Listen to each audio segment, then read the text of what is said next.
On this episode of the Paul Leslie Hour, we're welcoming Dr. Bill Lampton of Championship Communication. The story starts on a kind of personal level. I was driving down the road, I was listening to FM radio, and I heard this program I had never heard before called Communication Corner. And I was very enamored with what you were saying. It made me think about how important communication is. Communication is something, it affects all of us. And not only are we going to get a chance to learn about Bill Lampton, but this interview might help you in your communication goals. Maybe you don't know that you need communication goals, but I think communication is something that we can always work on, we can always improve upon. So, Dr. Lampton, thank you very much for joining us. Great to be with you, Paul, and thank you for remembering that we got introduced via radio. I was working at the time with WBCX, Bernal University radio station. You did some work there as well. It's interesting to me that you talk about the importance of communication, and it brings me back to what is my favorite quotation regarding communication, where Daniel Webster, one of America's greatest orators and statesmen, said this. He said, "If I were to lose all of my possessions except one, I would keep the power of communication, for by it I would soon regain all of the rest." That's pretty powerful. Absolutely. A lot of your life is dedicated to communication. What is it like being Bill Lampton? Well, I guess I would say, first of all, that I enjoy what I do. I've been in different professions. They were communication related. I taught communication at the University of Georgia after receiving my Ph.D. in communication from Ohio University. And then, Paul, as I tell people, I wondered if all of this communication theory I was teaching really worked. So I put it to the ultimate test. I became a professional fundraiser for colleges, universities, and then healthcare. I did that for 2 decades. And then at that time, my wife said to me, "The children are gone. You're free now to do what you'd like to do. We've paid those college tuitions. Why don't you do what you've always wanted to do?" Because part-time, I directed seminars, I had taught, I had written articles, I had done some radio and a tiny bit of television. So with her encouragement, I launched out on my own. That was in 1997. And since then, it's been very challenging but interesting to be an entrepreneur, and I've been able to explore all kinds of communication. And if you told me 20 years ago that I would be producing videos or that I would have been on radio shows, hosted them, but those things develop. And unfortunately for me, as has been the case with you, I'm sure I had some wonderful coaches, mentors, people who helped me get over the hurdles that all of us face when we're trying to learn something new. Well, one of the programs that I remember, you were talking about your experience as a stage actor. And I'm hoping you can tell us how that molded and how that maybe helped you as a communicator. Sure. That was at Millsaps College, a small college in Jackson, Mississippi. I grew up in South Mississippi, as did my wife. I attended Millsaps College, and I had not done any high school theater. But I found out that theater was very popular there, as were the Millsaps singers. The arts were quite popular. So I tried out for a play, and fortunately, the very first one I tried out for, I had a wonderful part. It was the play The Mad Woman of Chaillot. It was a comedy. And then eventually I had a bit part in Hamlet. I had one of the leads in The Rainmaker. And ultimately in community theater, I had one of the 4 leads in a wonderful comedy called Any Wednesday. What I discovered from theater, which I think anybody can benefit from, is that you communicate, as you well know, both with your voice and your message and with your personal presence as well. You and I hear plenty about the impact of nonverbal communication. And you and I and many people have seen movies where possibly there wasn't that much in the way of dialogue, right? But the message got across very strongly anyway. I'll have to say, to wind that up very quickly, is that when I then turned my attention to giving speeches, I found out that, and this may surprise many people, I think giving speeches is easier because you're not having to depend on anybody else. One of the plays that I was in, one of the actors, and he was a veteran college actor, he forgot his lines. And it threw all of us off, and we had to improvise and finally get back to a point where he could remember something. I've never had to depend on anybody else when I'm up there speaking. It's up to me. So I think in some ways, I find that I loved the experience on the stage and would probably do it again. Mm-hmm. I still think that in the speaking situation, you are in total control, for better or worse. Right. How important is body language? It's extremely important. And I think one of the illustrations I would give there is, let's suppose that you and I had met at a social setting, some type of reception or a business after hours or something like that. And let's say that you and I happened to see each other in a coffee shop a few days later. Right. And I went up and I gave a big grin and I said, "Paul, USOB, it's good to see you again." Well, you would know from my body language, the fact that I was chuckling, the fact that I patted you on the back. But what if I'd sent you that in an email? Right. You would have thought, he's insulting me. How can he call me that? And so many times people make a mistake by trying to send important messages by email or now text or letter or memo, and we forget that a message in writing can be so much harsher because you don't have the person's facial expression, you don't have their chuckle, you don't have their tone of voice. So nonverbal communication plays an extremely important part in the message that gets across. What about eye contact? Eye contact is very vital. If we don't have eye contact with somebody, they're wondering, it goes back to long ago, people were saying, Richard Nixon was shifty-eyed. Mm-hmm, and haven't you, Paul, been sometimes maybe at some social gathering where you're in conversation with them and you can tell they're looking over their shoulder to find somebody else to talk with? Yes, absolutely. And that destroys it, doesn't it? It can, absolutely. Yeah. Yes. So eye contact is a way of conveying, I really want to be in touch with you. Absolutely. How did you start to realize, because communication is something we do all the time, we might take it for granted, but how did you realize that this was something that you found interesting, worth learning about, and worth teaching about? I would go back again to my college experience. Like a lot of college freshmen, I was required to take a speech class. How many of you were required to take a speech class?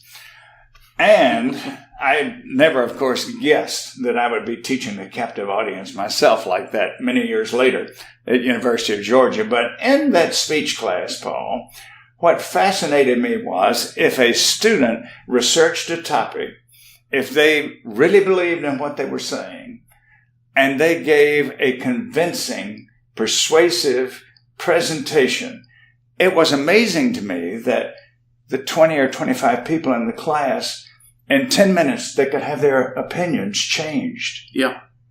And if it had long-range effect, it could even change their behavior. At the same time, I was a history major. I noticed that all of the major movements had some type of great communicator at the head of it. We've just lost Billy Graham. We know what a following he had because of his communication skills. On the opposite side of the ethical part of it, Hitler, of course, ruled Europe and almost ruled the world because of his communication skills. So seeing what happened in a small classroom and then looking at the total world picture, and we could even go back to Mahatma Gandhi, who was not known as a speaker, but he had the nonviolent resistance that Martin Luther King Jr. put into action in the civil rights movement. So interesting. Something you just said made me think that you were talking about the late Billy Graham. And there was a very interesting article that I saw recently where the singer-songwriter Bob Dylan was being asked who influenced him. Mm-hmm. And he said a couple of musicians, but then he said Billy Graham would have been a great influence on me. So that makes me wonder, do you think that artists, singers, songwriters, actors, do you think that they would do wise to study something that we think of as a science, communication? Yes, I do. And for example, I've been to concerts where a person with great vocal skills, a singer, would be there before the audience. And in many ways, they were communicating with the audience. But they didn't have the ability to stop and chit-chat and maybe have some light comments with the audience. I know several years back here in Atlanta, maybe this is 15 or more years back, Linda Ronstadt was here singing. And some friends of mine attended that, and they said that in her performance, she did nothing, absolutely nothing, except come out and do song number 1, song number 2, song number 3. She never thanked the audience for being there. She never said, is this a favorite song of yours? Does this song bring back memories for you? Where were you the first time you heard this song? Nothing at all to relate. So, yes, no matter how skilled you are musically, and I know music is a strong fascination of yours, sure. A musical performer also needs to be able to speak to an audience. Absolutely. As we mentioned at the beginning of the interview, you've done a lot of radio interviews, maybe over 100. And then now, of course, the new format of this time is podcasting. What has the experience of doing those interviews taught you about what makes for a good communicator? You mean as a guest or as a host? Good point. Maybe a little of both. Okay. Well, to me, the guest needs to be someone who recognizes that you don't have to go in there and be anybody other than who you are. As you know, there are people who become a guest on radio or television who think all of a sudden they've got to get a broadcast voice. Right. and they go in there and they are not aware of the fact, which you are with your long experience in the media, that you don't have to amplify. In fact, it's the reverse. If you amplify too much, it distorts the sound because the equipment is set for conversational tone. So that's one thing that makes you a good guest. And another one is, I've been a guest on programs where I would ask the host permission ahead of time, would you like for me to send you some sample questions? Oh. Many of them are so busy, they would love for you to do that. So that's another point. And then one other item I would say about a guest, and I've been guilty of this myself, and I hope I'm not today, but keep your answers short and to the point and relevant, because it's quite easy. If you're enthused, you forget that on radio or television, 3 minutes is a long time. So keep the answers brief. What would you add, Paul, for being a guest? For being a guest, don't be afraid to be yourself, because you're almost always more interesting than maybe you give yourself credit for. I would say that. Yeah. Yeah. Now, as far as the host is concerned, I think the host definitely needs to have prepared, just as the guest needs to be prepared. I remember one time, and I won't identify the station or the person, but I remember one time I was going to be interviewed on a radio show, and it was, say, 10 a.m. It was set for. At 1 minute to 10, the host comes into the parking lot, screeching in his car, runs into the studio, sits down with me and one other guest, and with 30 seconds to go, looks at us and says, "By the way, what was our topic today?" Oh, boy. And so that's a killer right there. And the host, one more thing, I think, needs to be very welcoming and personable and informal, and again, not have to sound like a broadcaster. In both cases, the guest and the host should have a warm, lively, well-informed conversation. Absolutely. I would agree there. Something you mentioned that is thought of as something from the past, and that is sending a letter, the mail, but you can really stand out in that way. What do you think about communication through the mail?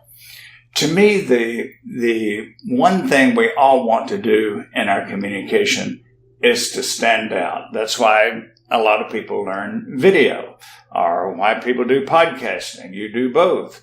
So we want to do something a little different than other people are doing. Okay, it's gotten to the point, really, where a letter, a personal letter, is a rather rare thing. And ironically, just yesterday, I said to my wife, I need to get some personal stationery so I can send handwritten thank yous to people. And then I looked on my bookshelf and I realized I have that. I just haven't been using it. Not long ago, I was with a friend, a professional friend, and I didn't expect it. But a few days later, he wrote me a nice handwritten thank you note. And it reminded me that these days, if you want to be unique, do that. It doesn't matter what your handwriting is like. You don't have to say the 2 or 3 sentences, but you'll stand out and people will appreciate that warmth, the personal touch.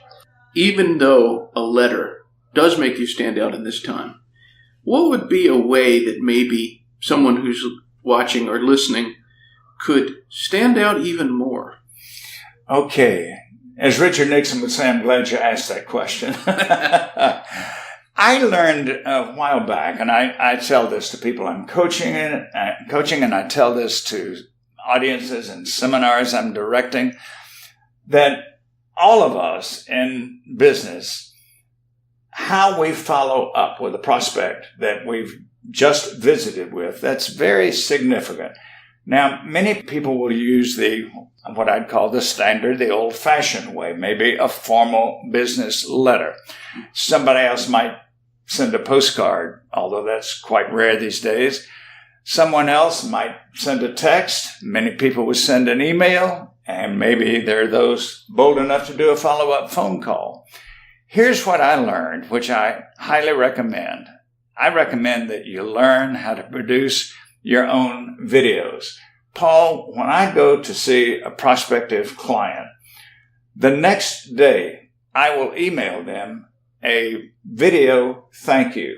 And I'm sure nobody else is doing that. And for example, you would get one from me tomorrow saying, "Hey, Paul, it was really great to have been on your show yesterday. I know that you've hosted many prominent leaders, and it was a real privilege for me to be your guest, and you did a good job as the host. So why don't you and I have coffee and lunch sometime?" But again, I really want to thank you for that. Now, when you get that, Paul, how much more impact, personally and professionally, does that have than any of the other follow-up methods I mentioned? A picture is worth 1,000 words. A video is worth 1,000,000. That's right. Yeah. And the video, the way you and I produce them, luckily you don't have to send it as an attachment. Justifiably, all of us are afraid of attachments because of viruses, but right. You send the video a link within your email message. Fascinating. That's a free tip. Right there. No charge at all. That's great. What do you hope that your work with communication does for people? I hope it helps them operate more effectively on every level, because when you learn communication skills, it can boost certainly your family life. I know I was teaching a seminar in my home state of Mississippi several years back, and there was an attorney in there. I was talking on the subject of listening, and this attorney said, "Bill, I have handled more than 500 divorce cases. And in every one of those cases, either one or both parties would say, he doesn't listen to me or she doesn't listen to me." So communication skills are imperative for good family relationships. What happens when marriages break up many times, people say, we had irreconcilable differences. Well, guess what? All of us do. Some of us just learn we have to work through them. And then in your friendships, are you a person who's other-centered instead of self-centered? If you're other-centered and thoughtful and call people and take them out to dinner and ask about their family instead of just talking about yours. Certainly in the workplace, I was in administration for 20 years. And any of the failures that I had were because of, at that time, inadequate communication. And any of the successes I had were because I communicated in an effective way. Who is the best communicator that you have encountered? There are two I would mention. The first one would be my father.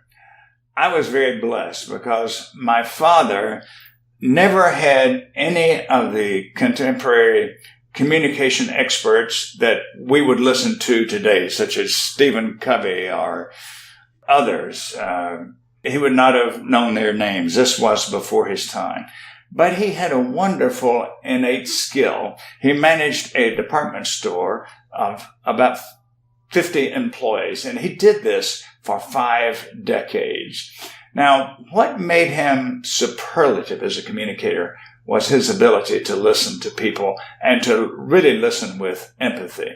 Paul, he was known in that small town in Mississippi as an advisor and a friend that so many people would go to, not just with their financial or business problems, but with their personal problems as well. I learned from him that if you have a genuine interest in other people and you listen to them, not just for their problems, although that's important, but everything that's going on in their everyday life, you'll never have a shortage of friends, and you probably will have great success as well. And then the other person I would mention is someone everybody, I think, would expect a communication expert or communication professional to mention, and that would be Paul Harvey. Paul Harvey, to me, was incredible not only because of his vocal skills, but the wonderful stories that he told of his little vignettes of everyday America. And when Paul Harvey died, I remember hearing that there was a restaurant in a small town someplace that his program would come on at noon and the waiters would quit serving because they wanted to hear that 15 or 20 minutes of Paul Harvey. And so did the people who were there. He was truly captivating. I had the privilege of hearing him in person once. An amazing guy. At age 80, he was given a 10-year contract at $10 million a year, which is more than I think you and I are making.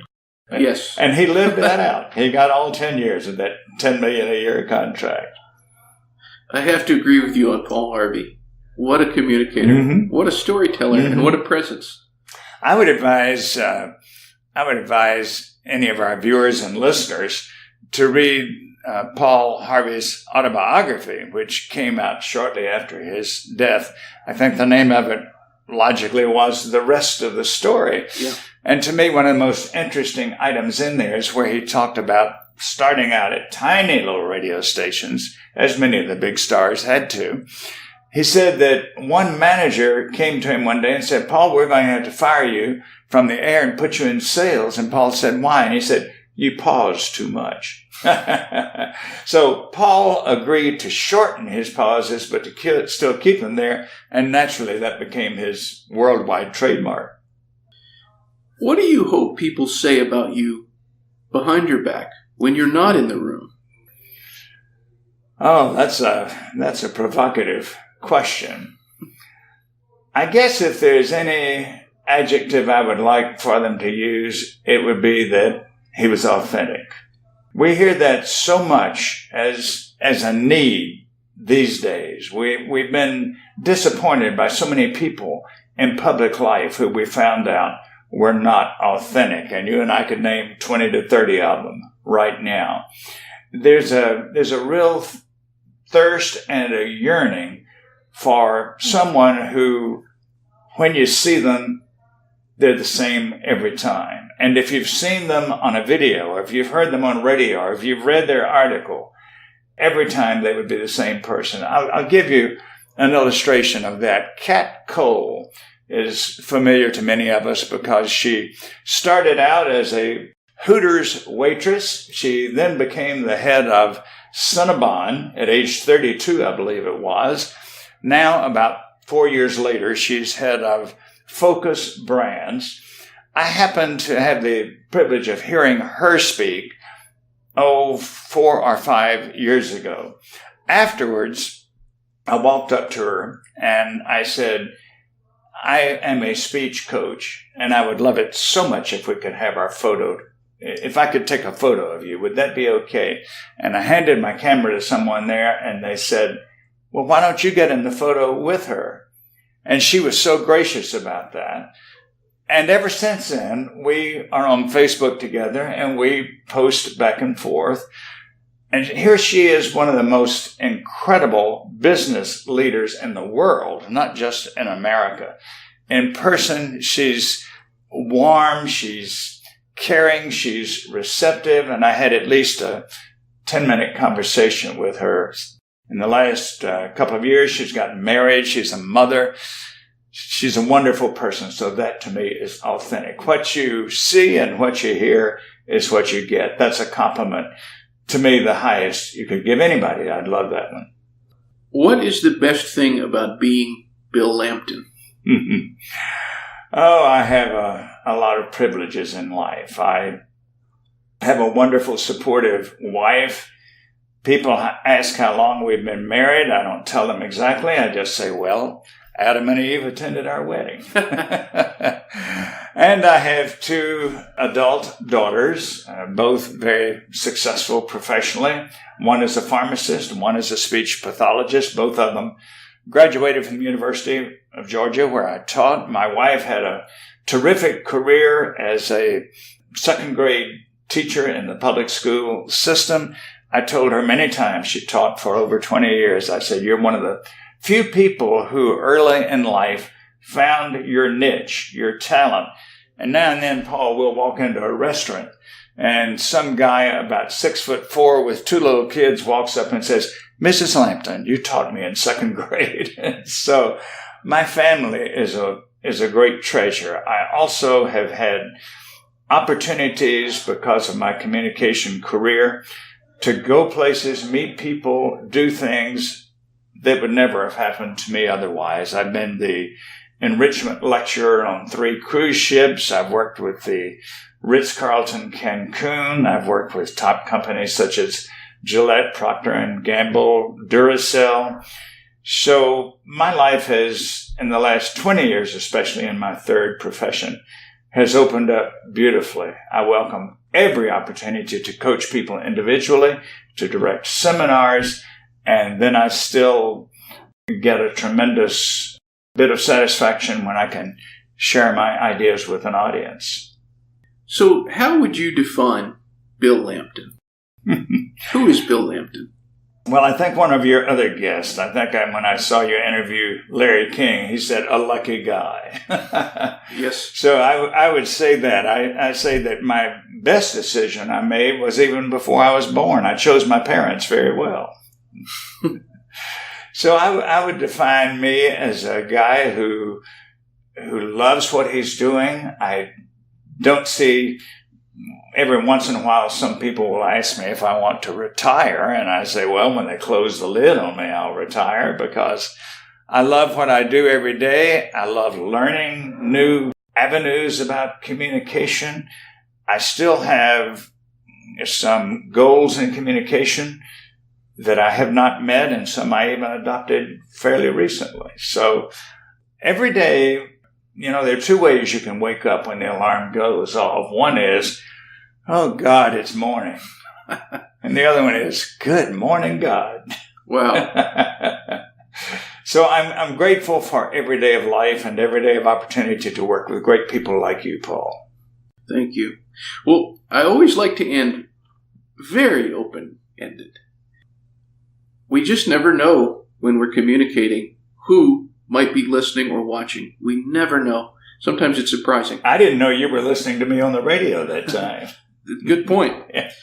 So, however someone experiences this, again, you have the stage here. What would you say to that person? I guess a closing thought would be, Socrates, many, many years ago, said the self-examined life is not worth living. So I would say examine your life, and particularly how you're communicating. Number one, what's your self-talk? Because we cannot communicate effectively with somebody else unless we have first talked positively with ourselves. For example, if on the way over here to have this interview, Paul, if I'd said to myself, this is going to be a bomb, I don't know what I'm talking about, how am I going to answer him? I'm really frightened. I would have been defeated, and we probably would not have gotten going with the interview. So first of all, talk to yourself positively, affirmatively. Be your own best friend. And then secondly, look at every relationship that you have in business, in family, in friendships, and even with strangers, and see how you can be more open and more receptive. Well, Bill, if I ever had a communication question, if I ever needed coaching, whatever, I would have no doubt who I would contact. Thank you very much for sharing with us. Thank you, Paul. It's been a great, great privilege. And thanks to those of you who joined us. Thank you, folks.